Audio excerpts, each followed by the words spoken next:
A partir de este momento comienza Respira Libre con la doctora Sajitza Mariño.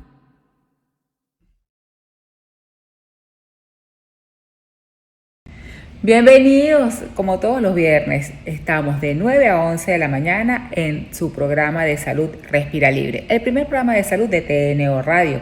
Y estamos también de lunes a viernes a las 7:57 de la mañana y a lunes 57 de la tarde con nuestros micros educativos.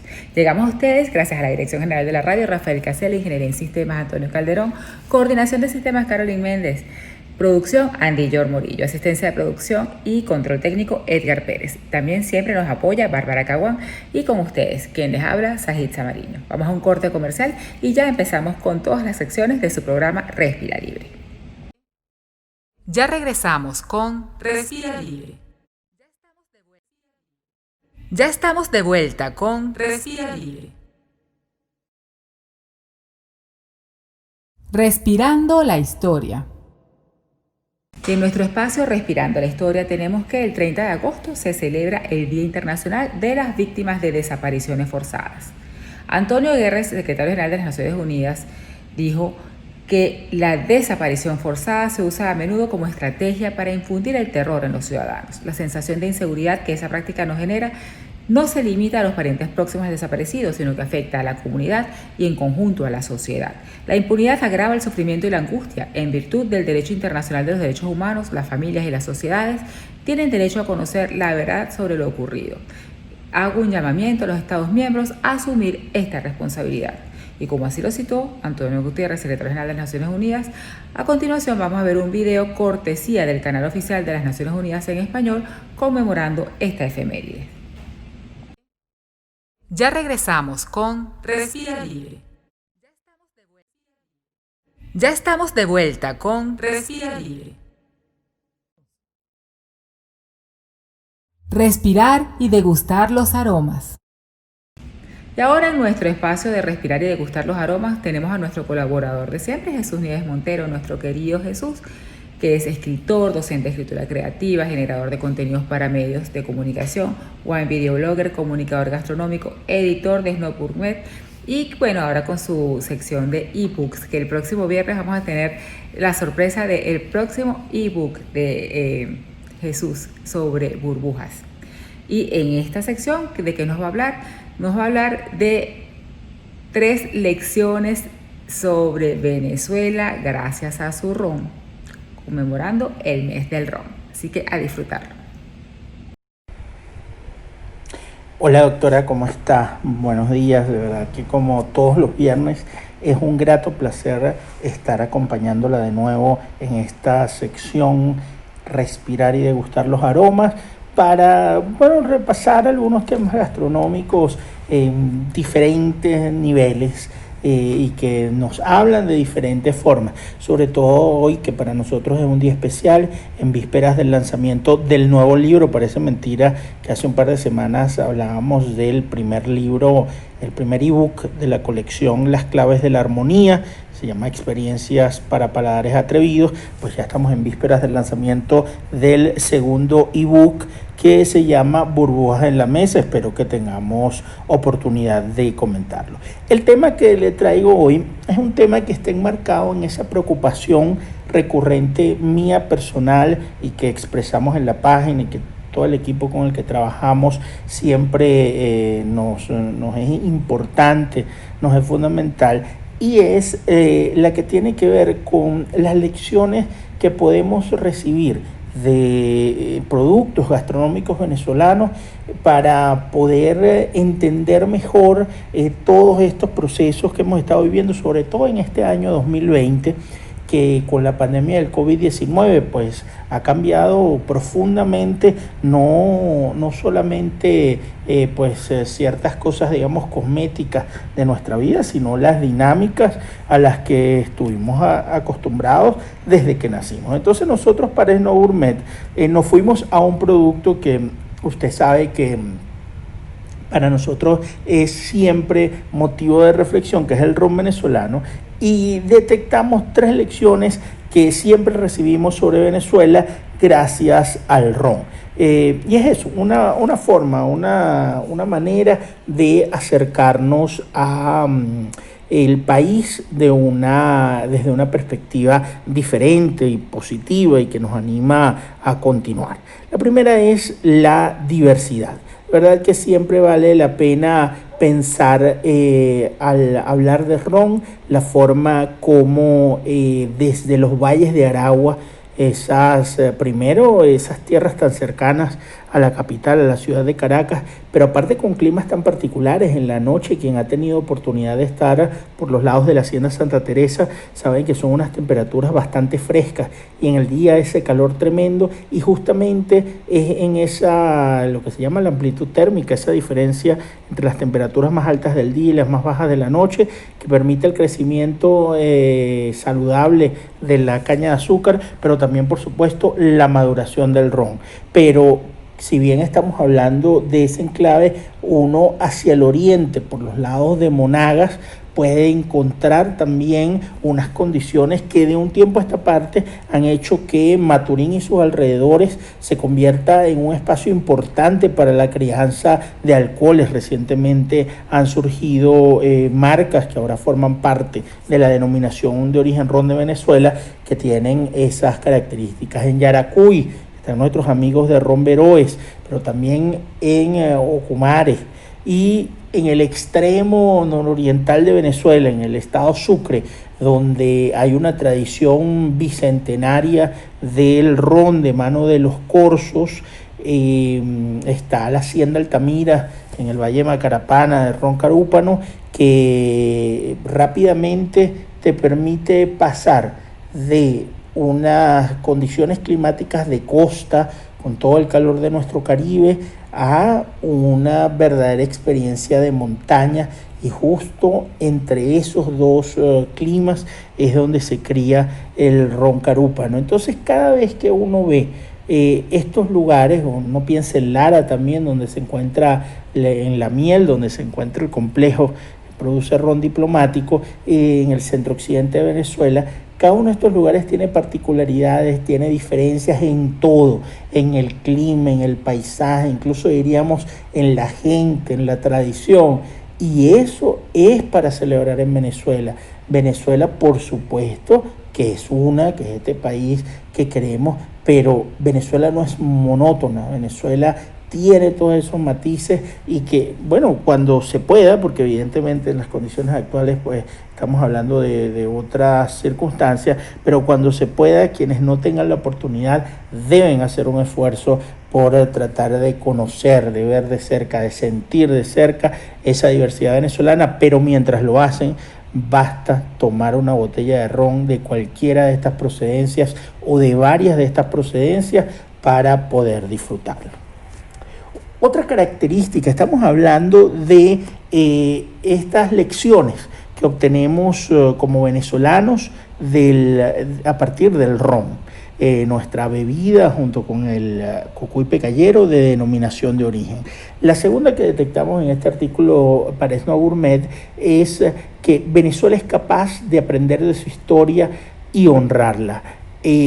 Cuando uno piensa en el ron, ahorita lo decíamos, esos comienzos de la mano de inmigrantes que trajeron sobre todo los métodos más modernos en esa época de destilación, y luego que se les ocurrió la riqueza de matices que podía tomar lo que inicialmente es un aguardiente de caña, al conservarlo largo tiempo, años, guardado en barricas de madera. Todo ese conocimiento que se fue depurando con el paso de los años y que hoy por hoy está consagrada en las estipulaciones de la denominación de origen ron de Venezuela, nos habla de algo que a veces se nos olvida, y es que Venezuela tiene una historia ilustre. Los rones venezolanos no son simplemente un artilugio de mercadeo para exhibir un producto gastronómico en una categoría que sabemos en el mundo que llama la atención del consumidor, sino que son el resultado, el final de un proceso literalmente histórico que ha venido arrastrando una cantidad de saberes, conocimientos, experiencias, hasta poder embotellarlos hoy por hoy. Cuando uno piensa en los rones ultra premium que elaboran varias de las principales destilerías, uno sabe que está allí ese empeño por, como decíamos, aprender de la historia y honrarla. Y finalmente, que también nos parece súper importante, una bella lección que nos da sobre Venezuela el ron, es que Venezuela no tiene por qué, y efectivamente no lo está, estar condenada a ser un productor solo de materias primas. Es muy curioso que uno sabe que en España, en Francia y en Holanda se llevan melaza del Caribe para elaborar rones en estos países. Sin embargo, no hay como un ron que esté madurado propiamente en estas condiciones naturales de las que hablamos antes. Para poner en perspectiva, la maduración en las condiciones que permite Venezuela es 3 veces más intensa que la que puede darse en el caso de Escocia y sus whisky. Es decir, que acá cada vez que hablamos de un año de Escocia, aquí, o de 3 años de Escocia, acá solo toma un año lograr esa intensidad de transferencia de las barricas al líquido, y por eso es que Venezuela no va a ser buscada por una melaza de caña o por un aguardiente de caña, sino por el ron ya elaborado, y eso nos recuerda que nosotros no somos, hemos trascendido, al menos contundentemente en gastronomía, esa etiqueta de ser un país solo productor de materias primas, sino que podemos con orgullo llevar productos que te hablan no solamente de la tierra, no solamente del conocimiento, digamos, en general, sino incluso también de la figura, que en su momento lo hemos hablado, la prominencia que han ganado los maestros roneros, como el señor Andrés Contreras de Ocumare, la señora Carmen López de Bastida Carúpano, como el señor Figueroa en Pampero. Bueno, cada uno de ellos, el señor Tito Cordero en Diplomático, cada uno de ellos es también garante de que Venezuela pueda presentar no solo materias primas, sino productos terminados. Entonces este ha sido un repaso por estas 3 lecciones que brevemente recuerdo. Venezuela es diversa, Venezuela es capaz de aprender de su historia y honrarla, y Venezuela es más que una productora de únicamente materias primas. Son todas lecciones que contundentemente las podemos entender a partir de nuestro ron, producto con denominación de origen. De verdad que para mí ha sido un placer, como siempre, doctora.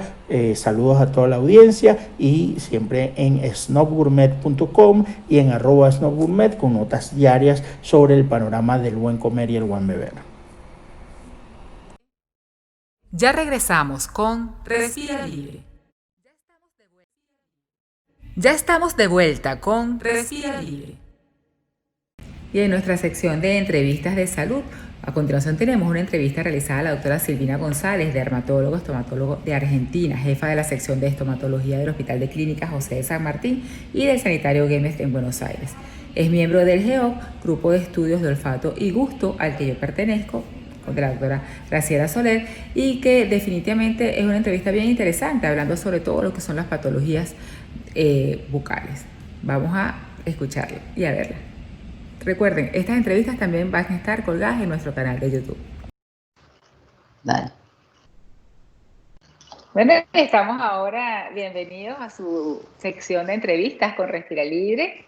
Vamos a entrevistar a la doctora Silvina González. Encantada, de verdad, de tenerla, dermatóloga, estomatóloga argentina, jefa de la sección de estomatología del Hospital de Clínicas José de Martín y del Sanatorio Güemes de Buenos Aires. Y la doctora forma parte del GEO, Grupo de Estudio de Olfato y Gusto, que dirige la doctora Graciela Soler en Argentina, que tengo el gusto y el honor de pertenecer, y hemos hecho varias actividades en conjunto. Y estoy encantada de que esté con nosotros en esta sección. Bienvenida, Silvina. Bueno, muchas gracias por la invitación. Con mucho gusto.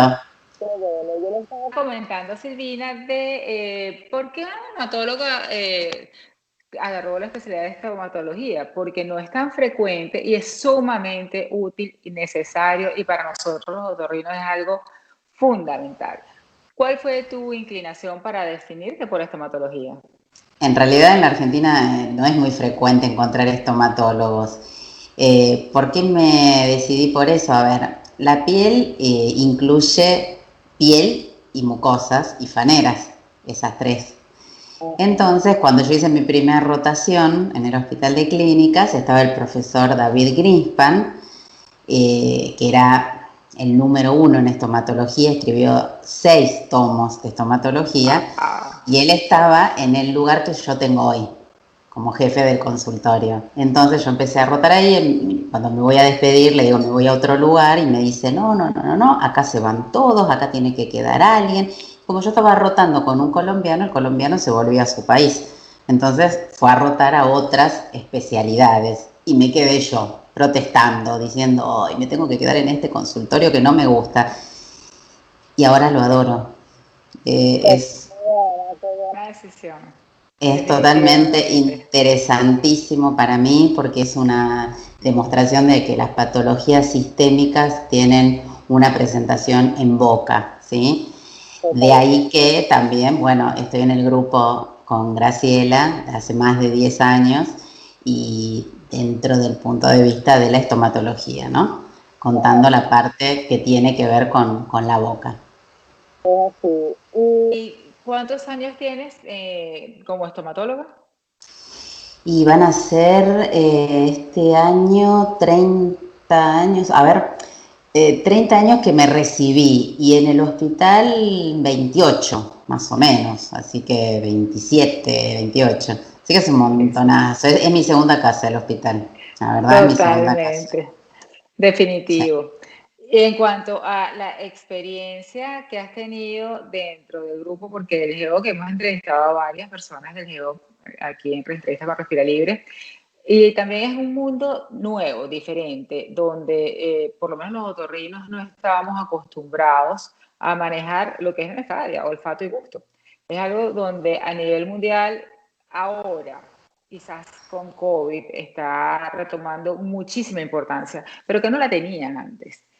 ¿Cómo ha sido estos 10 años de trayectoria en el GEO, trabajando y descubriendo y aportando tantas cosas? Ujú.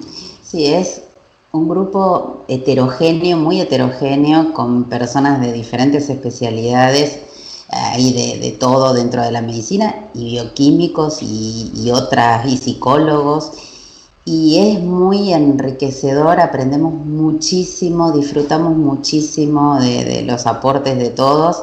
La verdad que cada uno pone desde su punto de vista las cosas, ¿no?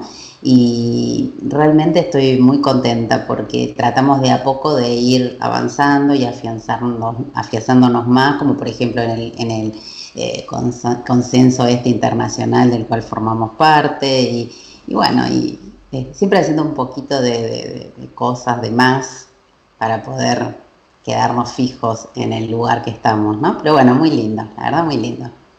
Qué bueno, qué bueno. ¿Qué hemos hecho? A ver, hemos participado en congresos, estamos haciendo con Patricia Portillo también una presentación, digamos, como para que contesten los que están con pacientes con diversas patologías del gusto y del olfato, así que estamos trabajando en eso también. Y bueno, vamos viendo en la medida que transcurre el tiempo qué cosas más podemos hacer.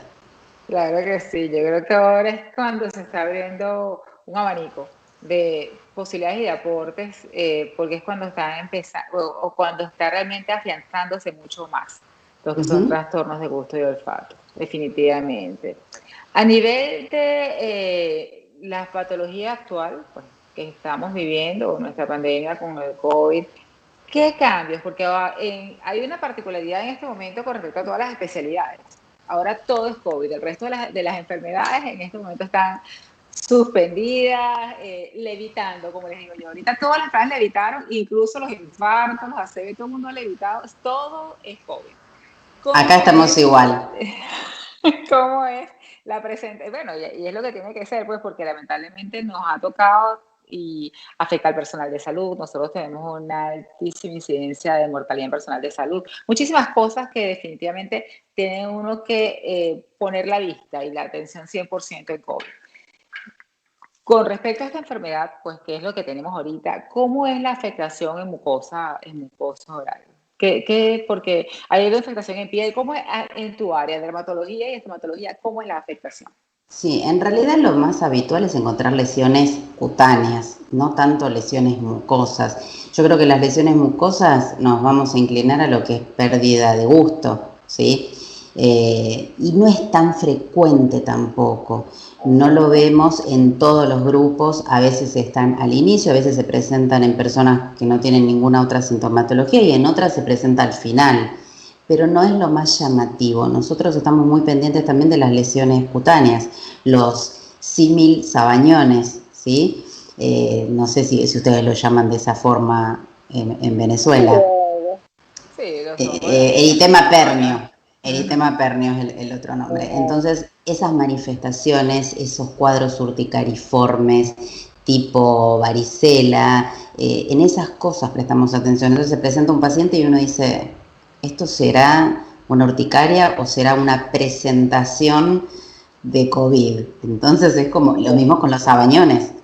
El otro día una nota que también hicieron acá en el noticiero a ver si es realmente la manifestación de COVID. Pero bueno, los sabañones existieron siempre, está bien que ahora hay más cantidad. Entonces, bueno, uno se pone en un papel que dice, ¿será que las consultas aumentaron porque la gente que tiene sabañones ahora se asusta que si están asociados a la infección por COVID o es porque es la misma presentación de siempre? O sea, estamos investigando eso. De todas maneras, las pérdidas de gusto en la boca o las alteraciones del gusto, tenemos que diferenciarlo también de la estomatodinia esencial o el síndrome de la boca ardiente, que yo creo que en estos momentos de una situación tan atípica, con lo emocional tan importante en toda la gente, en todos los pacientes, exacto, yo creo que esto también puede presentar esta estomatodinia y puede confundir, porque un paciente que tiene un síndrome de la boca ardiente con ardor, quemazón y alteraciones del gusto, se presenta a la consulta y uno lo puede considerar, ¿no estará infectado? Vamos a hacerle el hisopado. Entonces ahora a veces tenemos que tranquilizarnos, prestar un poco más de atención, hacer una historia clínica correcta, indagar bien todos los datos que me está comentando el paciente. Así que bueno, ahora es como que estamos aprendiendo día a día en esto, ¿no? Sí, definitivamente. Y tú manejas pacientes de todas las edades, adultos Sí. y niños. Sí, la sí, presentación en niños, que tanto se ha hablado, la presentación a nivel de piel y mucosas en niños del COVID, ¿has tenido un porcentaje importante de pacientes con ellos? No, afortunadamente es bajo. Yo no atiendo pediatría, yo veo la parte de estomatología pediátrica y de adultos, ¿sí? O sea, yo hablo un poco por mis colegas, ¿no? Ellos comentan que lo que tienen de mayor cantidad de consultas, sí, por ejemplo, son estos eritemas pernios en niños que antes no lo tenían, ¿sí? Por suerte no es tan común también el cuadro, lo mismo que las lesiones orales. Si yo te dijera, a ver, ¿qué lesiones orales puntuales se presentan, excepto la alteración del gusto? Son muy inespecíficas. Justamente esta mañana, mira, ¿no? Y vos me estás preguntando sobre esto, estaba leyendo. No hay nada concreto, no hay lesiones concretas que vos digas, reviso la boca y encuentro una lengua geográfica, una lengua depapilada, lesiones erosivas, ulcerosas. No, entonces los planteos que se hacen ¿son lesiones secundarias a la infección? ¿Son lesiones secundarias a la terapéutica o son lesiones secundarias a patología de base que presenta ese paciente y que está cursando simultáneamente con la infección por COVID? Entonces, no sabemos. Claro, entonces no sabemos. Yo personalmente creo que no hay ninguna lesión puntual que me llame la atención. Sí, y obviamente uno está pendiente de eso también, porque si me consultan, claro, estoy prestando atención. Pero desde que empezó la cuarentena hasta ahora, yo no diría que noté algo puntual. Me consultaron por lesiones en boca asociadas a esto. No, sinceramente no. Por lo menos hasta ahora no. Definitivamente no. Bueno, vamos a hablarlo a lo mejor en 2 años. En 2 años sí podemos tener unas respuestas apropiadas de esto era patognomónico de COVID o definitivamente no hay nada patognomónico de COVID a nivel de mucosa oral. Y eso es lo que, pues, ahí hasta eso es que estamos trabajando. Sí, hoy hablaba con la infectóloga, discúlpame, hablaba con la infectóloga del hospital y me decía eso, yo le estaba haciendo una consulta, ¿puede asociarse infección urinaria con infección por COVID, por un paciente, etcétera? Y me decía, hoy en día todo se asocia a COVID, todo y nada es concreto. Entonces, la infección urinaria puede ser cualquier otro cuadro inespecífico. Hoy en día estamos recabando datos y formando, como decís vos, de acá a 2 años vamos a poder hablar con un poco más de contundencia del tema, ¿no?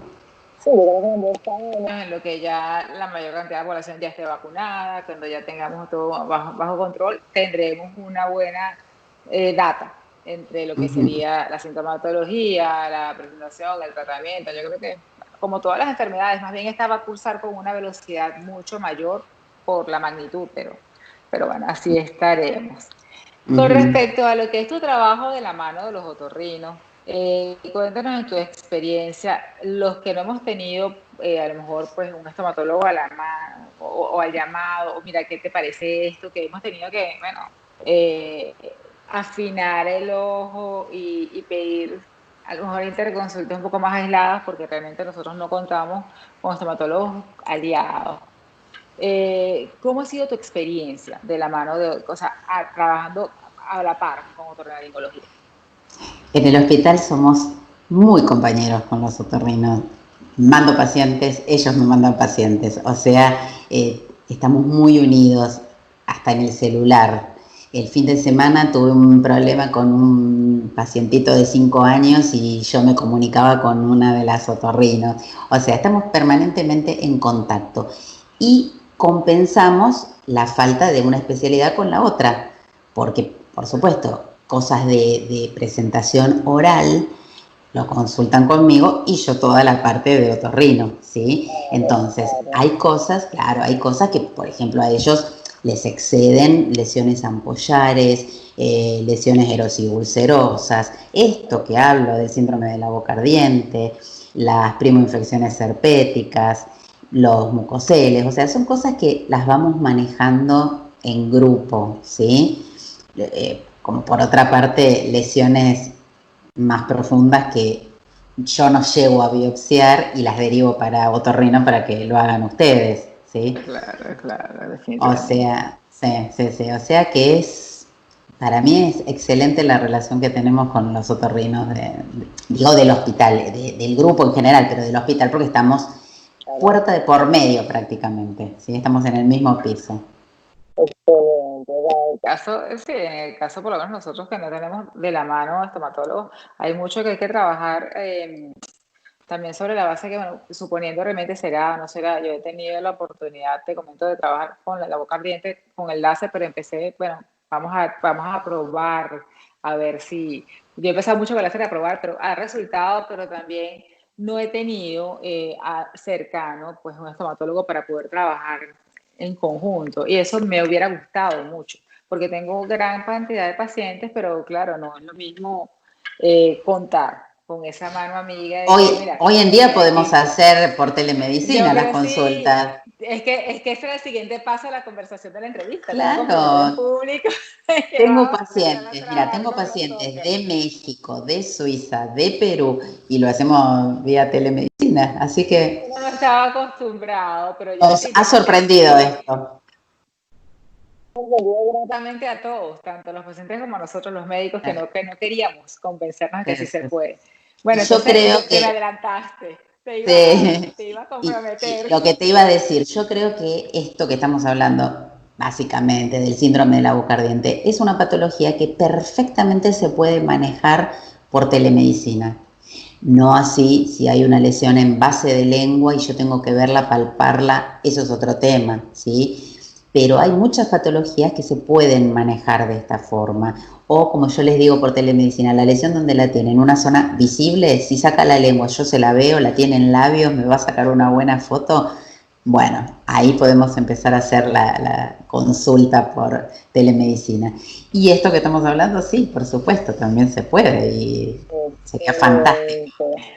Bueno, excelente. Vamos a empezar un protocolo de trabajo porque yo tengo varios pacientes que en Respira Libre estamos manejando porque es una patología bien frecuente, sobre todo con los cambios hormonales en mujeres. Tenemos un buen número de pacientes. Entonces, Sí, pues sí. nos faltaba el equipo para complementar. Así que ya trabajaremos, ya presentaremos más información. Cómo no, lo que vos decís, son 3 los componentes que tiene el síndrome de la boca ardiente. Un componente neuropático en el cual hay una alteración, hay una axonopatía periférica. Y lo otro que comentaste también, la parte hormonal que se presenta en mujeres menopáusicas y todos los cambios de los ejes de esteroides gonadales, etcétera, ¿no? Y bueno, todo eso se suma a la alteración de la depresión de la serotonina, etcétera, y ahí, bueno, se manifiesta esto que no tiene signos, sino síntomas, ¿sí? Sí, Y que detrimento de calidad de vida completo. totalmente, sí, sí, sí, sí, Y la total. familia no les cree que se siente mal y entonces es como una bola de nieve porque va creciendo, porque definitivamente tienen un componente Sí, sí, donde sí, nadie les sí, cree que es lo que está pasando, no se ve, sí, sí, sí, no está tocado en una cama. Pero es una sí, patología importante que mientras más lo podamos ayudar, pues definitivamente exacto. así será. Forma Así parte que con otras entidades de un grupo de un desorden mucocutáneo crónico, junto con la vulvodinia, la escrotodinia, la molestia de cuero cabelludo, la disestesia de cuero cabelludo. O sea, son todas que tienen un punto en común, que son estas parestesias y que en general responden con tratamientos antidepresivos, ¿no? La mayoría anda bien con esto. Sí, entonces el sí. tema fundamental es determinarla y poder diagnosticarla y no confundirla con otras cosas, ¿no? Porque cuando llega el paciente pasó por 20 profesionales previos y que no dieron bola, bola con manija. Ya cuando llegue es que, bueno, ¿será que usted sí me puede ayudar? Definitivamente Vos decís, eso. wow, soy la número 20, qué responsabilidad. Y bueno, está bien, Sí, es es así, así. definitivamente es así. Mira, Silvina, de verdad que esta conversación me encanta porque nos abre la puerta a muchos canales de trabajo, aparte de con el que estamos en conjunto y toda la parte internacional. Nos queda un minutico, Silvina, y ahora ya para cerrar, que nos queda un minutito y medio, cuéntanos un poco esta idea de lo importante, o recuerdan la importancia de un estomatólogo, de trabajar con todo lo que es la parte de verdad del especialista en la mucosa oral y de todo lo que nosotros podemos avanzar teniendo un equipo Sí. completo. Ujú. Como digo siempre, como soy médica de hospital, para mí todo lo que es interdisciplinario es fundamental, es enriquecedor tanto para uno como profesional como para los pacientes. Y que nunca nos cuestionemos el hacer una interconsulta o en derivar un paciente pensando en que lo derivo y me roba el paciente, en absoluto. Decía que en mis clases, en los finales de algunas clases, pongo un buen médico es el que sabe derivar cuando corresponde. Entonces, el trabajar a nivel interdisciplinario, consultar las dudas que tengamos y trabajar en conjunto, esto yo sí, no hay que dar consejos a nadie, obviamente, pero sí, yo siempre lo digo, no duden en compartir conocimientos, en enseñar y en aprender del otro, porque en definitiva lo que dejamos en la vida también es eso, lo que damos y lo que enseñamos, como lo que aprendemos también. Es así, definitivamente excelente cierre. Bueno, Silvina, ya comprometidas que vamos a trabajar en conjunto. Muy Y bien. bueno, te seguiremos teniendo por aquí. Muchísimas gracias por haber estado con Un nosotros. gusto, Estuvimos por Respirar un Libre gusto. y bueno, es la primera de muchas. Hasta luego. Bueno, muchas gracias. Hasta luego. Ya regresamos con Respira Libre. Ya estamos de vuelta con Respira Libre. Y seguimos ahora en nuestras entrevistas de salud con nuestra querida doctora Carmen Navarro, la doctora Carmen Navarro, médico ginecobstetra venezolana, directora de Fertia Revere, director médico de Fertia Revere. Mi querida vecina en Respira Libre, en la torre médica de Terras Plaza, con la cual tenemos un trabajo realmente bien estrecho en pacientes con rinitis vasomotora y que estamos planificando también un trabajo sobre aromas durante el embarazo. Ya vamos a desarrollar eso y ya tendrán las noticias. Continuemos con la doctora Carmen Navarro. Estamos aquí, bienvenidos a su programa de entrevistas con Respira Libre y estamos con mi querida amiga, la doctora Carmen Navarro, ginecobstetra, especialista en fertilidad, endocrinólogo, la director médico de Fertia Revere y es mi vecina en Respira Libre.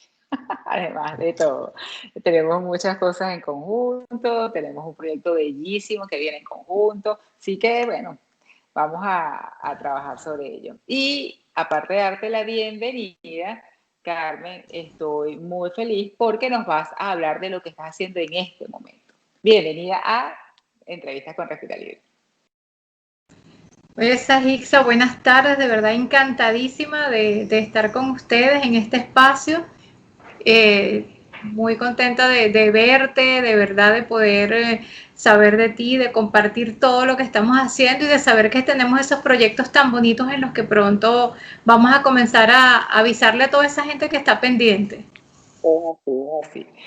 Y bueno, con la nueva normalidad, con el COVID, a todos nos cambió un poco la forma, un poco no, con mucho, nos cambió la forma de trabajar, la forma de darle nuestro trabajo a la gente, de dar nuestro apoyo, dar nuestra ayuda. Y con respecto a la parte antiviral, ustedes tienen algo muy importante, que es que están colocando las megadosis de vitamina C. Cuéntanos un poco cómo trabaja eso. Sí, de verdad que la vitamina C es una vitamina que desde hace mucho tiempo se sabe que tiene mucho que ver con la modulación del sistema inmunológico y que nos ayuda mucho a protegernos sobre los resfriados, ¿no? Tú de esto sabes muchísimo más que yo. Mucha gente piensa que si toma vitamina C no va a tener nunca un resfriado, no va a tener nunca una gripe y eso no es así. La gente toma vitamina C y sí va a tener sus resfriados, sí va a tener sus gripes. El único detalle es que como la vitamina C ayuda a modular el sistema inmunológico, entonces estos resfriados van a durar menos y por supuesto la clínica va a ser más ligera. Desde hace un tiempo, desde hace aproximadamente unos 2 años, yo estoy ahorita trabajando con un proyecto de medicina ortomolecular y nosotros trabajamos la vitamina C en megadosis pero endovenosa. Entonces nosotros hemos trabajado con megadosis y cuando hablamos de megadosis nos estamos refiriendo a la aplicación de ampollas de 7.5 gramos o de 10 gramos endovenosa. Y de esta manera nosotros estamos evitando mucho lo que es el fenómeno de primer paso hepático, donde perdemos buena parte de la vitamina C que ingerimos por vía oral. Eso no nos está pasando cuando la colocamos por vía endovenosa.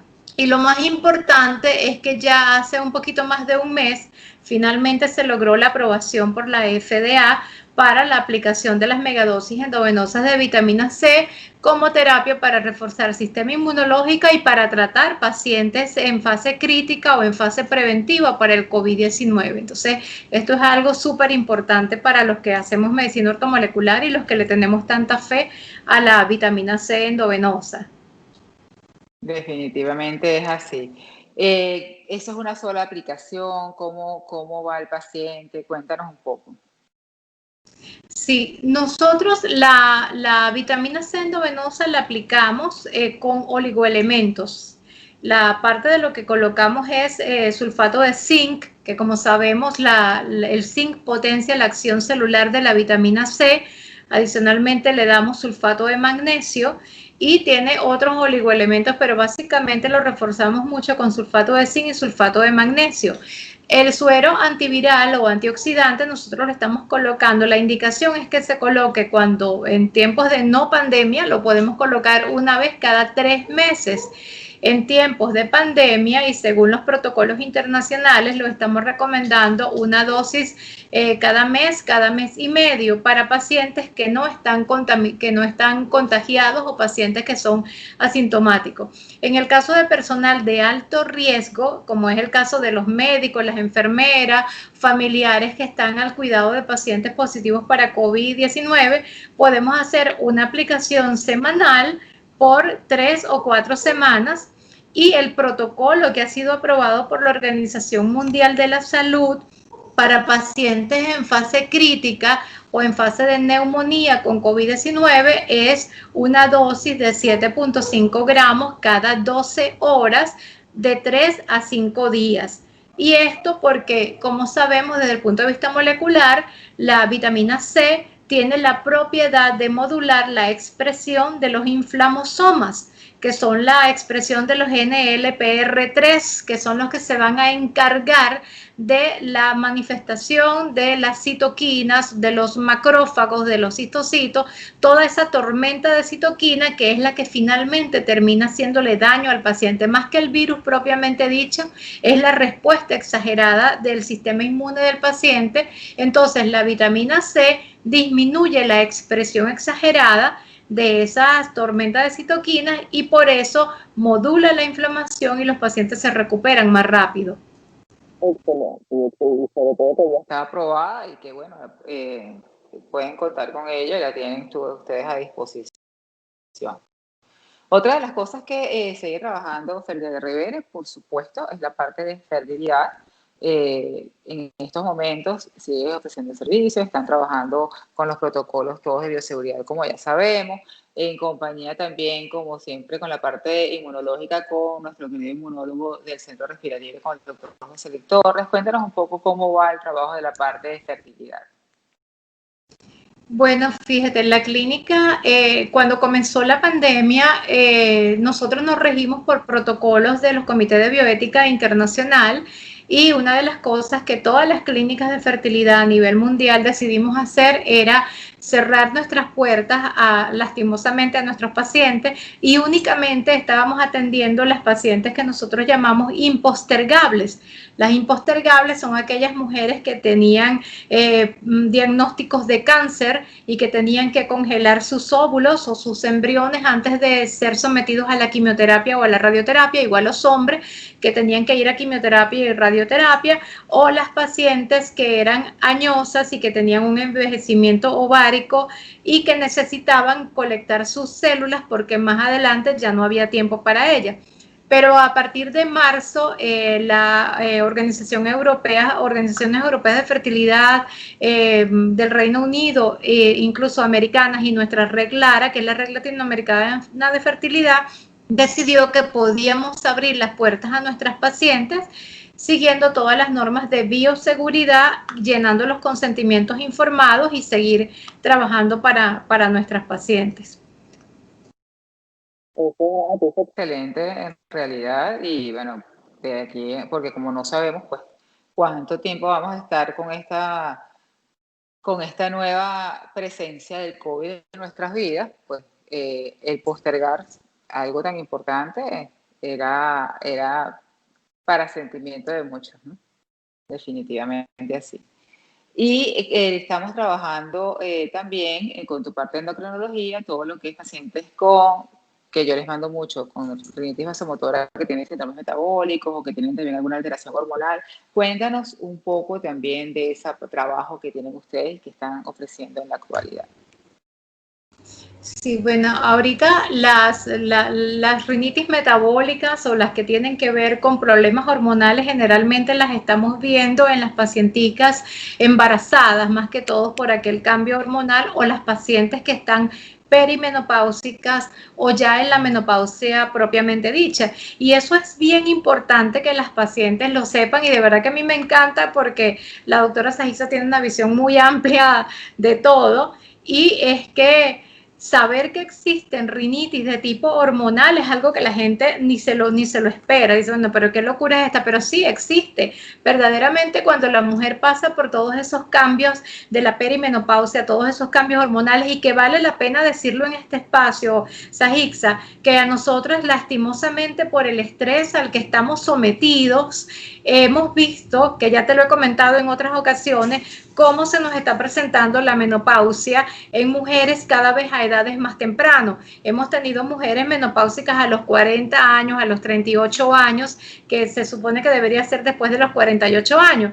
Y una de las manifestaciones que puede ocupar a esta menopausia precoz son precisamente los problemas de rinitis. Son esas pacientes que comienzan a tener fatiga del sueño, que comienzan a perder la concentración, y mucho de ello tiene que ver con la falta de oxigenación cerebral, porque cuando nosotras perdemos los estrógenos, entonces hacen que, así como se nos seca la mucosa de la vagina y la mucosa de la piel se nos pone reseca, se nos reseca mucho la mucosa nasal, y eso tiene mucho que ver con la caída de los estrógenos. Y a veces la paciente debuta con su envejecimiento ovárico precoz o con su menopausia prematura justamente por allí, por la nariz, y allí es donde la doctora Sahixa las pesca y rápido las manda para que comencemos a tiempo a corregirles esos problemitas hormonales.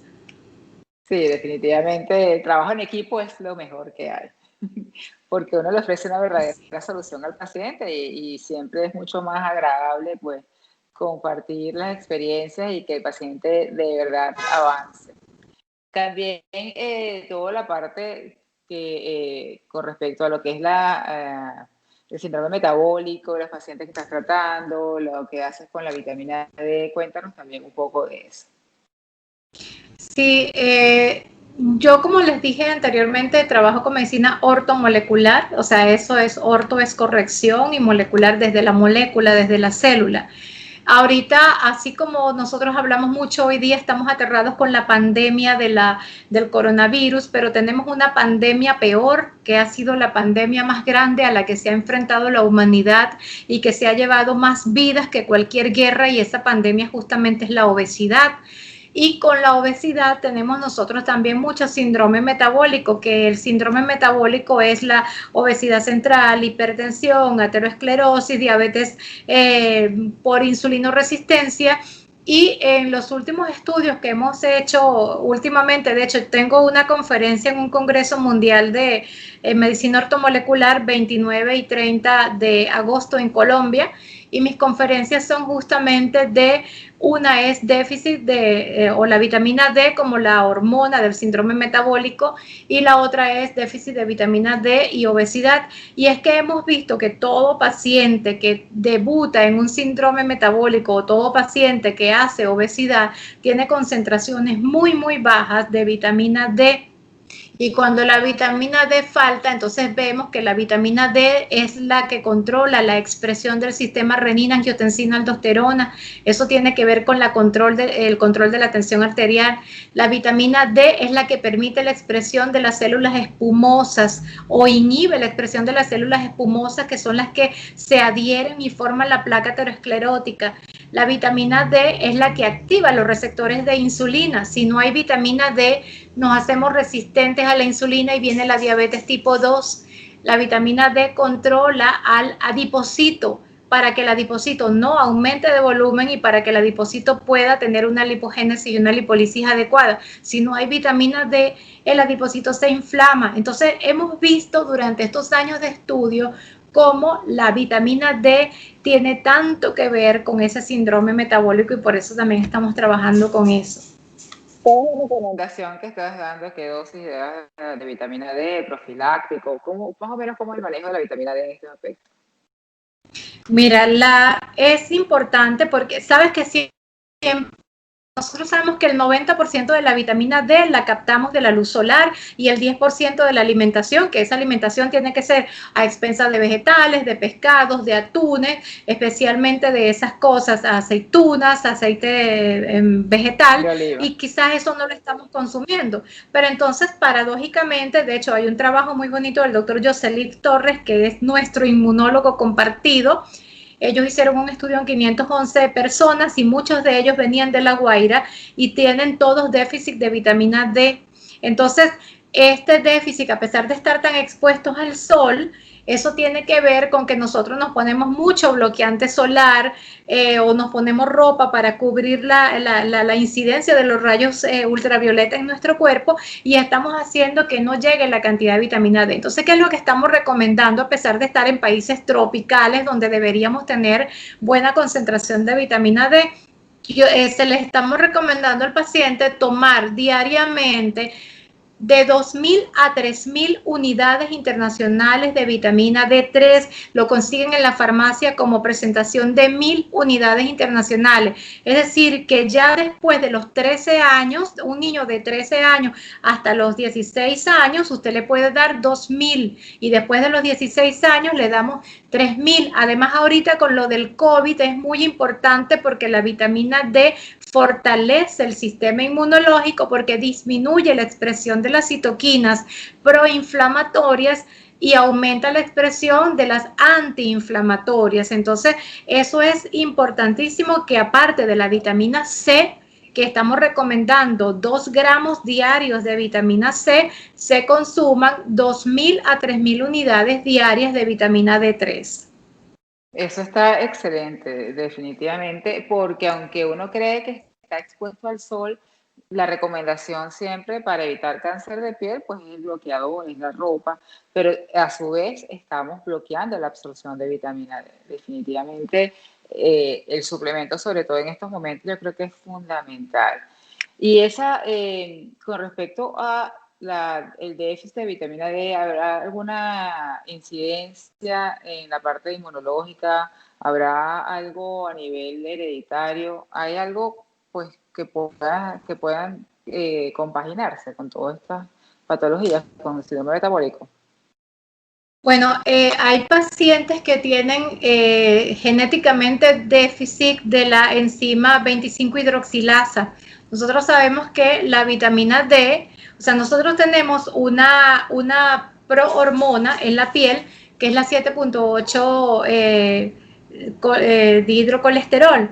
Entonces, cuando nosotros nos exponemos a los rayos solares, esa 7.8 de hidrocolesterol se va a convertir en 25 OD o 25 vitamina D, pero esa es inactiva.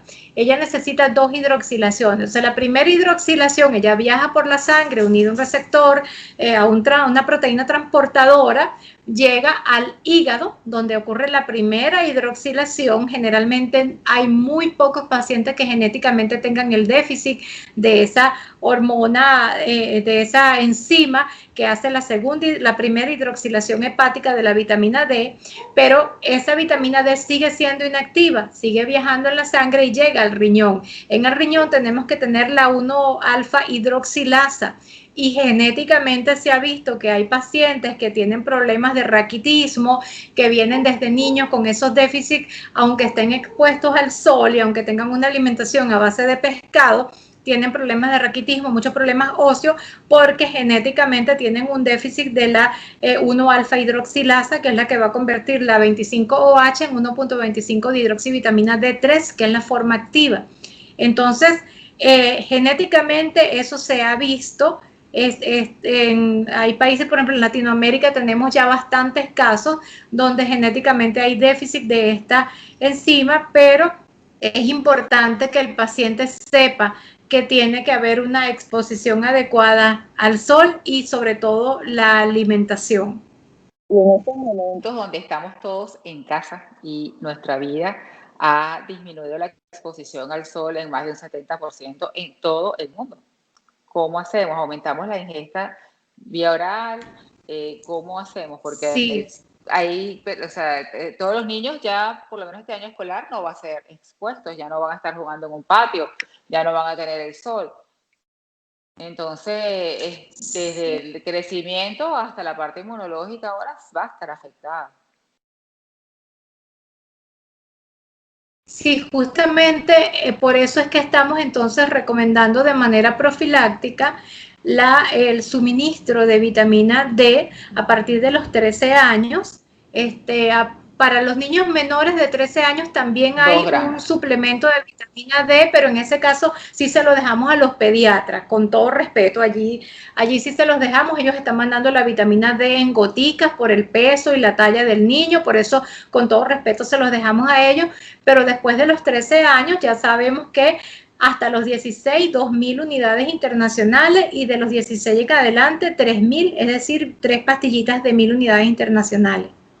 Definitivamente es así. Bueno, mi querida Carmen, mi querida vecina, hemos llegado al final de esta entrevista. Ya sabemos, pues ya saben todos los que están viéndonos que están todos los servicios en Fertiberia, tanto, muy importante, lo de la prevención en la actualidad, antiviral con las megadosis de vitamina C, el servicio pues acostumbrado de la parte de fertilización, de lo que es la parte de fertilidad, control inmunológico, y pues todo lo que es también la parte metabólica, y que tú estás muy actualizada con todas las cosas. Y bueno, pues la gente, todo el que tenga una necesidad de un servicio en este aspecto, pues con los ojos cerrados puede acudir a Fertiberia para poder ver la consulta contigo. Y también en estos momentos, pues la consulta de telemedicina es el primer paso que también estás haciendo, ¿no?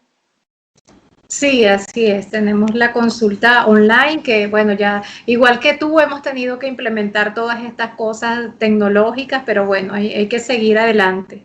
Es así, es así. Tu red social, @tenerbebé. @tenerbebé, súper fácil. Y mi página web es doctora, sin abreviar, doctoracarmennavarro.com. Navarro.com. Igual va a estar reflejada en el flyer para que te busquen. Bueno, Carmen, encantada de haberte tenido aquí en Entrevistas con Respira Libre, y nosotras seguimos, que después vamos a hacer una entrevista del proyecto que tenemos de aromas y las madres embarazadas, ¿verdad? Así es, de verdad siempre un gusto poder comunicarme contigo, te extrañamos muchísimo, ojalá podamos tenerte pronto por acá. Claro que sí, eso esperamos. Un abrazo grande, de verdad que sí.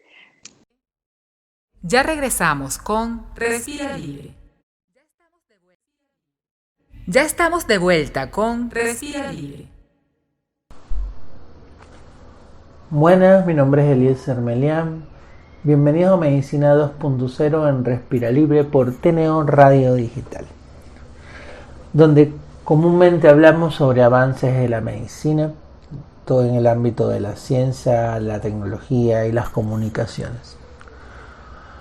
Un problema que se ha planteado dentro de la actual contingencia que se sufre el mundo actualmente es la actualización en medicina, porque debido al confinamiento, a las políticas de aislamiento, todo lo que han sido cursos, congresos, clases, en la forma como las conocíamos han sido modificadas, suspendidas, o se han buscado plantear alternativas debido a que el contacto interpersonal está limitado por fines sanitarios. Y uno de los puntos que queríamos tocar hoy, que esperamos que llegue hasta los oídos de las sociedades, es qué hacer con los congresos, una actividad que es tan importante para las agrupaciones científicas, tanto desde el punto de vista de actualización como para los fines de sustento, porque recordemos que los congresos son actividades que permiten generar ingresos para las diversas sociedades científicas. Ya hace un par de años, en la Asociación Venezolana de Medicina Reproductiva, BEMERE, de la cual soy parte de la junta directiva, empezamos a plantearnos migrar a entornos virtuales de aprendizaje, lo que se llaman EVAs, porque consideramos que era el futuro realmente. Iniciamos primero con una serie de cursos, de lo cual es Androfertilidad, ya es un curso que lleva casi 300 egresados, y en el camino, ya después de habernos madurado la parte de los cursos online, hicimos un primer paso en los congresos. Actualmente vamos a nuestra segunda edición, realizando lo que era el COLAMED, el Congreso Latinoamericano de Medicina Reproductiva. Los congresos virtuales tienen muchísimas ventajas. Una es que no tenemos una limitante física, por lo tanto podemos tener cuantos participantes de 100, desde unos cuantos hasta miles. Segundo, ya a estas alturas de la pandemia las herramientas se han multiplicado de una forma exponencial para realizar conferencias como tipo Zoom, GoToWebinars, Skype, etc. No tenemos el inconveniente del gasto en la infraestructura, el pago de hoteles, alimentación, traslado para los participantes. Nos permite tener conferencistas y asistentes de las mayores y diversas geografías a nivel del globo terráqueo, por lo cual nos permite una actividad científica globalizada, un conocimiento globalizado. Y eso no va en deterioro de la calidad del conocimiento o del aprendizaje, lo contrario. Bien planteadas las estrategias, realmente soy uno de los creyentes que la educación virtual, bien conducida, supera a la educación tradicional, en el sentido de que puede generar actividades que sean más interactivas, puede generar espacios para la reflexión, puede permitir que un alumno acceda a un contenido en diferentes formatos, en diferentes ocasiones, en diferentes momentos, desde diferentes ubicaciones, haciendo una educación ubicua, ¿ok? No importa dónde estés, y en este momento es fundamental. Otra cosa importante es que bien llevada puede generar nexos. Pero entonces, si nos planteáramos hacer el congreso virtual, ¿qué aspectos deberíamos considerar? Como siempre, todo congreso inicia con estructurar la fecha probable. Después de la fecha probable, generar un programa que resulte atractivo para nuestra audiencia, en el cual se puedan actualizar en tópicos relevantes, tocar temas que son de interés común, ¿ok? Después de estructurar el programa, buscar o plantearse los conferencistas posibles a participar, iniciar el periodo de contacto de los mismos. Ya contando con el primer recurso humano, tenemos que evidentemente y de manera simultánea ver la parte tecnológica, que tiene una parte tanto humana como de recursos. Generalmente lo más recomendable de nuestra experiencia ha sido generar un sitio web para el congreso, que el congreso tenga una identidad propia, un sitio donde llegar. Una cosa que favorece muchísimo a las sociedades es cuando las sociedades tienen un sitio web, redes sociales que ya han sido activas previamente, porque evidentemente la promoción de sus eventos se hace de una manera más efectiva. Después de que tenemos el sitio web, hay una diversa serie de programas en los cuales podemos hacer nuestro congreso. Quizás uno de los que se está utilizando más es LearnPress, ya que WordPress es una plataforma utilizada en millones de sitios web, y LearnPress es de la misma compañía de WordPress. ¿Okay? Los otros son los aliados comerciales, y eso fue un gran miedo que nos abordó cuando planteamos la idea de hacer un congreso virtual, si íbamos a tener el apoyo de las casas que normalmente auspician este tipo de eventos. Pero logramos hacer tan virtuales, estamos planteando hacer rifas, estamos planteando hacer una serie de actividades, de eventos que inclusive mejoran la capacidad de contacto de la casa comercial, porque les permitía hacer registro de sus ingresos a sus stands. Al hacer las rifas podían generar seguidores a sus marcas, total que también tenía una ventaja para ellos. Cuando hicimos nuestro primer Colamere, otra cosa que nos permitimos fue dejar abierto el congreso durante 2 meses, así que la gente pudo ver y volver a ver el contenido que más le haya gustado. Pero oye, ¿cómo hacemos? Bueno, podíamos hacer charlas en tiempo real, pero también podíamos dejar esas charlas después colgadas y montadas en la plataforma para aquellas personas que no hayan podido acceder o para las que tuvieran limitaciones con el internet en ese momento. Vivimos en un país que ha venido azotado por muchas dificultades, lo cual, aunque suene un poco raro, ha sido una gran ventaja, porque cada dificultad nos ha ido probando. cuando el tiempo de las manifestaciones colectivas importantes, si no me acuerdo fue 2016-17, que llamaron mundialmente las guarimbas. Nosotros estábamos haciendo un curso de fertilidad que le habíamos planteado originalmente mixto para que tuviera una sesión virtual y terminara en un componente presencial. Sin embargo, la situación nos llevó a ¿qué hacemos? Paramos y esperamos a que se pueda dar la sesión presencial o continuamos. Y nuestra acción siempre ha sido continuar, siempre ha sido ir adelante.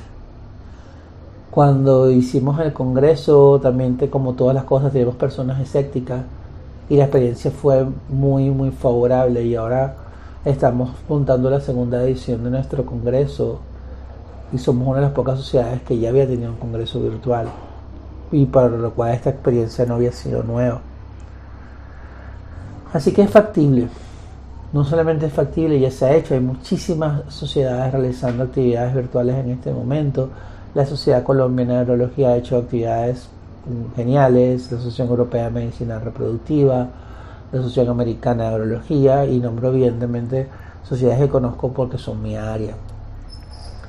Sin más que añadir por el día de hoy, esto fue Medicina 2.0. Mi nombre es Eliezer Meliado, soy urólogo especialista en andrología y fertilidad del varón.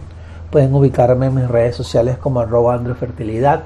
Mi sitio web es www.androfertilidad.com y esto es Respira Libre por Teneo Radio Digital. El mejor de los días para todos. Un gran saludo. Ya regresamos con Respira Libre. Ya estamos de vuelta con Respira Libre.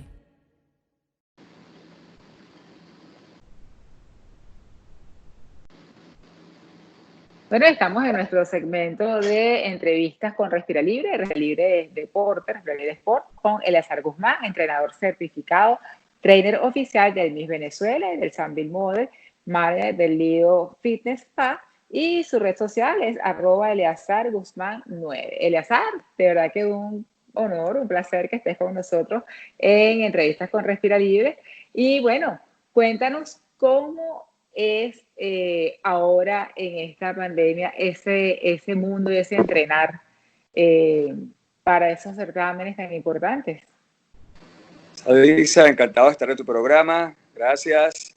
Y bueno, entrando en materia, ahorita uno se reinventa, no tenemos gimnasio abierto, no sabemos cuándo se va a abrir y nada, me moví con mis clientes que viven cerca de donde yo trabajo, de donde yo vivo, valga la redundancia, y que yo vivo aquí en Chacao y estoy en el centro Lido y me queda a 10 minutos. Tengo muchos clientes que entrenan en el gym, que viven por aquí, y bueno, me salió, el plan me salió bien, porque ahora estoy yendo a sus casas, debidamente protegido, y estoy 45 a 1 hora con cada uno, 3 veces a la semana, y chévere, me está yendo súper chévere, gracias a Dios, y seguimos esperando para ver lo de la cuarentena, que por lo que se ve va a seguir siendo radical, pero así estoy perfecto y tengo a los clientes felices, pues.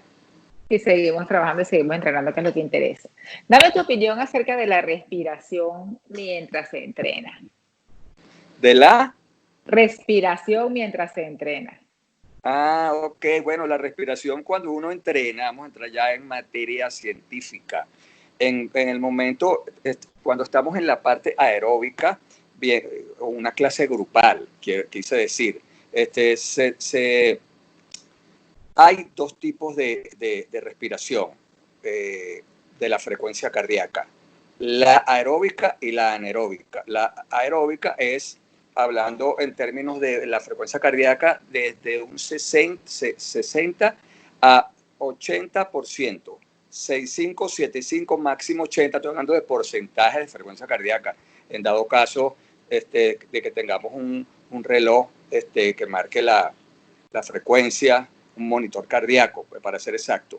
Eso es la parte aeróbica, que puedes respirar no con dificultad, jadeas un poquito.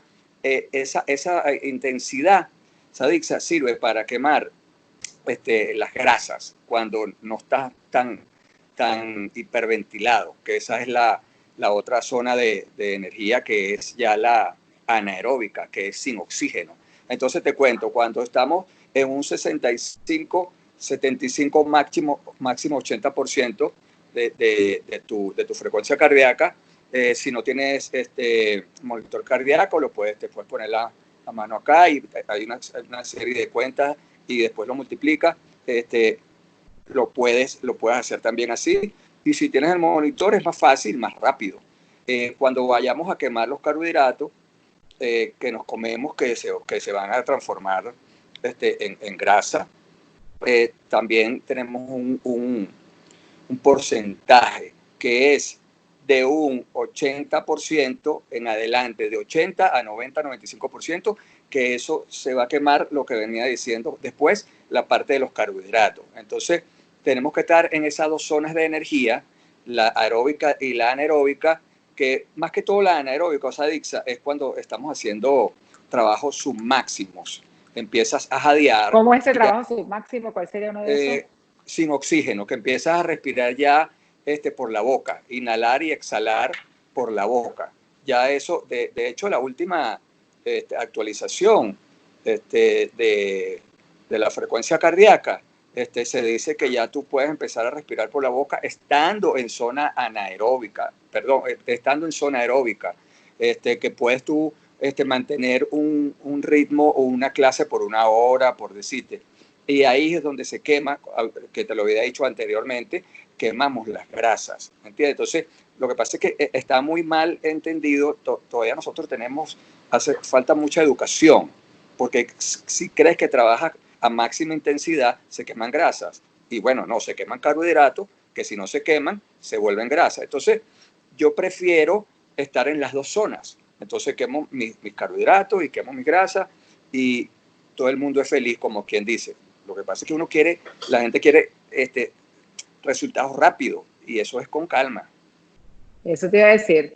Tú que estrenas Misses que necesitan, bueno, tengo el certamen dentro de 3 semanas, a lo mejor ahorita en este momento no, pero ha sido lo usual en tu trabajo. El certamen está en un mes, necesita bajar 5 kilos, 7 kilos, necesita bajar 6 centímetros de cintura, 8 de cadera. ¿Cómo planificas tú? ¿Cuál estrategia utilizas tú con la persona para poder hacer esa planificación? ¿Cuántas horas al día? ¿Cuánto es lo máximo? ¿Qué es lo saludable? ¿Cómo haces? Bueno, la planificación no es tan difícil. Se me ha hecho difícil este año porque no conozco a las candidatas, no las he visto. Me han pasado sus fotos de frente, de perfil y de lado. No se puede ir a la quinta, ellas están allá, van a la quinta 1 o 2 veces, de resto todo lo hacen online. Yo tengo clases con ellas online lunes, miércoles y viernes a las 5 de la tarde y vamos bien. Por lo que he visto, en cada cuerpo de las fotos que me pasaron y la medida y la edad, el peso y la estatura, esa es la evaluación que le puedo hacer. El grupo está súper bueno. Quizás hay como 3 o 4 que tienen de repente un poco las piernas anchas. Les mandé una nutrición, una dieta de pocas calorías y ahí van poco a poco y que no, ellas están haciendo muchas clases mías. Yo no uso peso porque son clases online. El peso que más he usado, se dice, es una botella, un botellón de agua que lo llenamos y hacemos una clase una vez a la semana para trabajar la parte de la fuerza. Pero de resto es pura clase. Claro, porque sin supervisión peso es delicado. Sí, porque es complicado. Entonces, y yo no las veo a ellas. O sea, ellas me ven a mí en el live y yo no las conozco, pero pronto voy a conocerlas. Sí les da chance en el sentido de la comida, una alimentación baja en carbohidratos. Hay muchas de ellas que me comentaron sobre el ayuno intermitente que está muy de moda. Yo les dije, bueno, lo pueden hacer cuidando, porque al final de todo lo que importa es que ellas estén en el peso, ¿sabes? Si bien es cierto. ¿Qué peso se exige para ser Miss en Venezuela? 50 kilos, 55, 52. Independientemente de la talla que tengas. ¿Cuál es el índice? Sí, depende de la estatura también, porque ahí hay 4 chicas que son altas y bueno, tienen más peso porque son más altas y la parte ósea pesa también. pero todas están muy buenas y muy dedicadas y se conectan todas a las 5 de la tarde. Yo le doy 45 minutos de clase y bueno, ellas se van como felices, montan las historias después y eso. Tenemos una cuenta privada que sacó la gente de mi Venezuela, las muchachas, Nina, Molly, Jacqueline, y bueno, este es el segundo año con ellas y verdad que chévere, la estamos pasando bien. Bueno, y eso es importante, sobre todo en este momento que la realidad está Sí. estar en casa y sobre todo en este momento también en el país que estamos más confinados. Así es. No se pierde lo que es la expectativa o el futuro que es la competencia, independientemente si se logra realizar o no, pero por lo menos van a estar en las condiciones adecuadas, ¿no? Sí, bueno, ya a mí me dijeron que se va a realizar, o sea, eso ya es un hecho. Así se va a realizar perfectamente. Sí, lo que pasa es que suspendieron el Miss International, están a punto de suspender el Miss Universo, está en eso, pues, pero bueno, las que queden este año creo que se ganaron el derecho del año que viene a participar. Lo que pasa es que, bueno, Claro. todavía es incierto, pero hay que seguir haciendo las cosas porque no sabemos cuándo va a volver el mundo a la normalidad. A la normalidad no, por lo menos a una nueva expectativa de normalidad será. Y tú Correcto. te vales siempre, tú vas de la mano de un nutricionista, ¿cuál es tu equipo de trabajo? ¿Cuántos años tienes en esto? Yo creo que tienes muchísimo tiempo. Bueno, este año estoy cumpliendo 33 años, sí. Es toda la Trabajo de la mano, experiencia del mundo. como dicen por ahí, en los años 1600. Entonces, no, bueno, me asesoro mucho con John Lugo Trainer. Él es mi hermanito de toda la vida que tiene mucho conocimiento de nutrición y vamos de la mano y siempre me apoya y siempre está conmigo ahí. Él está ahorita en Bogotá, pero somos muy amigos y entonces no, somos un buen equipo y chévere. Muy bien. Y normalmente,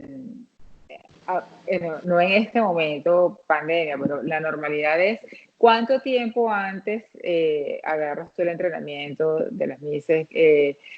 Realmente la parte le hace una toma de conciencia en cuanto, o es algo de emergencia, mira, te necesitas estar para el desfile, o le hace una toma de conciencia, mira, para tu salud, la respiración, la dieta, el peso, no te lesiones, o sea, ¿cómo es el manejo actual? O cómo pudieras tú hacer una diferenciación entre cómo era antes y cómo es ahora el manejo con respecto a las participantes. Bueno, como te digo, no las conozco. No, por lo menos hasta el año pasado, pues no en este año, bueno, sino hasta no, el año pasado, como estado era chévere. antes, cuando tú empezaste, con respecto a ahorita, pues a lo mejor antes no había tanta conciencia de salud, ahora hay mucho más para las participantes también.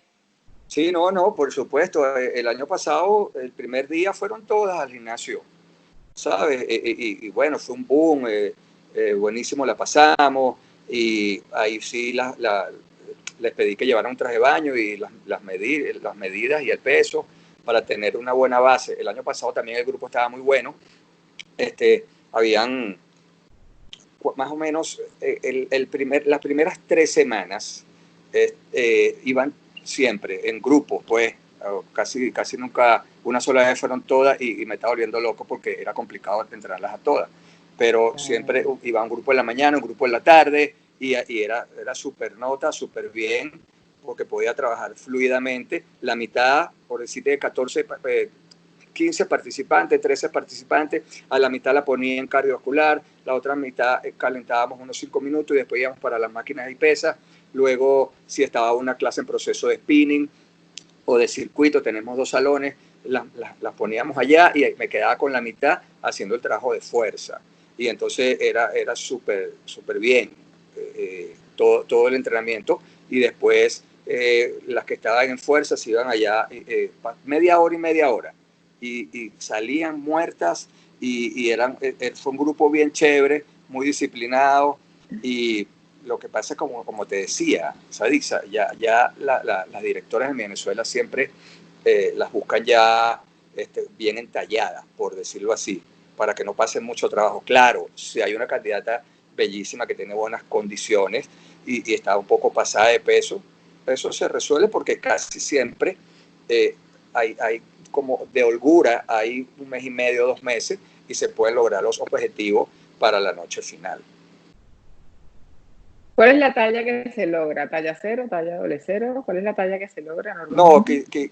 más que todo 0. Sí, porque son por lo menos de cintura muy, muy pequeñas. Y la parte ósea, lo que es la cadera, son muy como minutas, en el sentido de que no tienen esas caderas despampanantes, a menos que sea una candidata muy buena, muy bella. Lo óseo no se puede, no se puede trabajar, pero de repente Imposible. la parte de los glúteos, los cauchitos, se puede, claro que se puede, siempre y cuando también ella tenga la mentalidad, porque tú le puedes decir de todo, bueno, vas a entrenar aquí y comer de esta manera, pero la actitud que tenga la candidata, en este caso, de lo que estamos hablando de las MICE, eso es primordial, porque si no, no hay éxito garantizado para la noche final. Claro. ¿Cuál es la diferencia entre tus clientes regulares, que no son MICE, a las candidatas a estos certámenes? Las exigencias son diferentes, la planificación es diferente. Cuéntanos un poco esa diferencia, si es que la hay. Claro, sí, la planificación es diferente porque a mí me llegan 5 clientes y 4 son un desastre. Y uno es la que se va a poner, o el que se va a poner fit. Ese es un porcentaje que hay.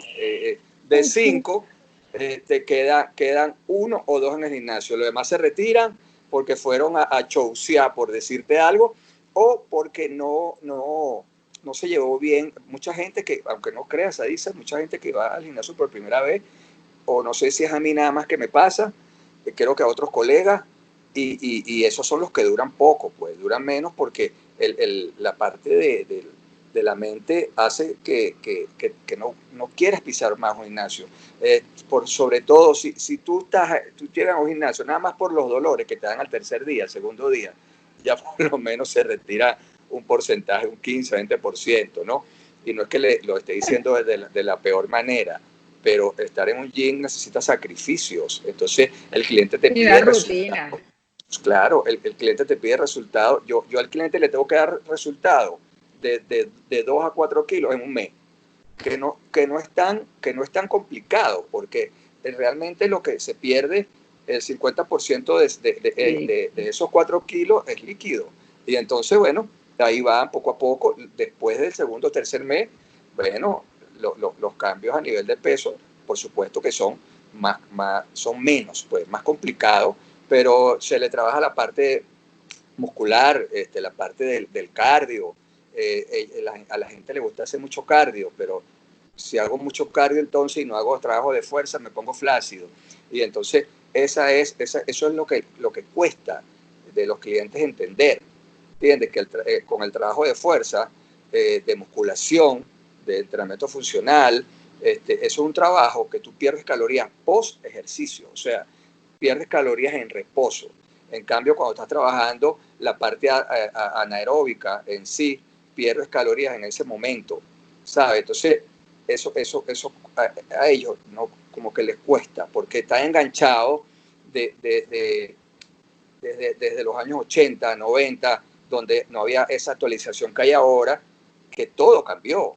Lo que antes era A, ahora es B.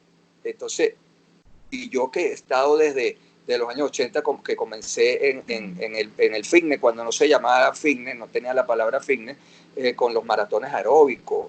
Yo fui competidor por muchos años y esos entrenamientos, esa pegadera de salto era horrible, satisfactoria, pero era, ¿sabes? Llegabas a la casa.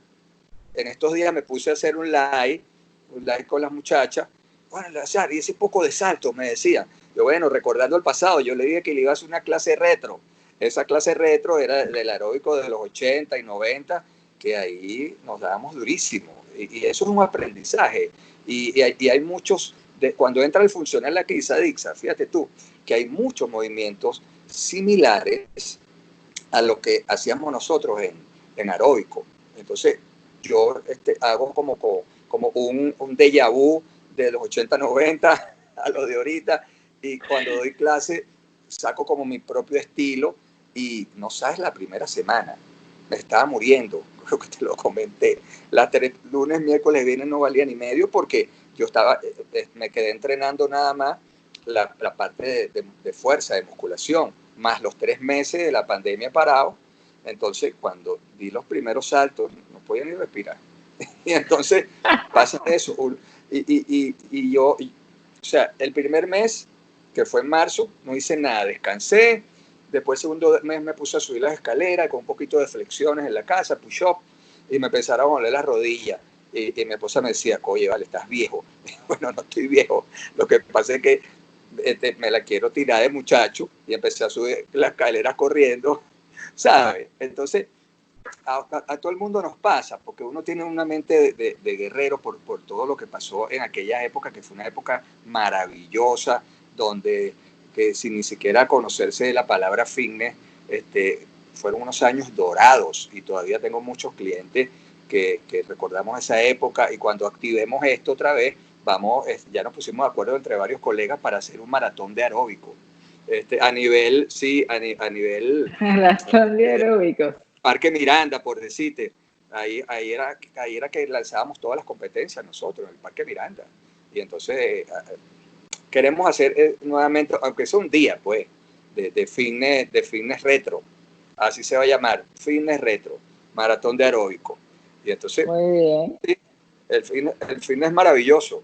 Parece que la palabra sí. También, aquí todo el mundo es fitness, y bueno, vamos a dejarlo que sea fitness. Chévere.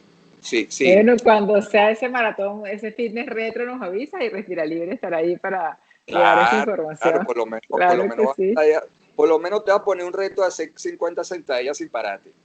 Está bien. Bueno, Eleazar, sí. Muchísimas gracias de verdad por esta entrevista, encantada de haber conversado contigo. Excelente saber, bueno, toda esa experiencia, 33 años, se dice rápido, pero... Sí, no, bueno, no es rápido. Es así, seguimos en este camino, Sarisa. Gracias a ti, ¿verdad que sí? La pasé súper. Bueno, encantada, y seguimos en contacto. Adelante, seguimos. Bueno, gracias. Ya sabes, aquí te vas a comprometer con toda la gente que nos está viendo. La primera, cuando comencemos a abrir el gimnasio, que vas a llegar eres tú.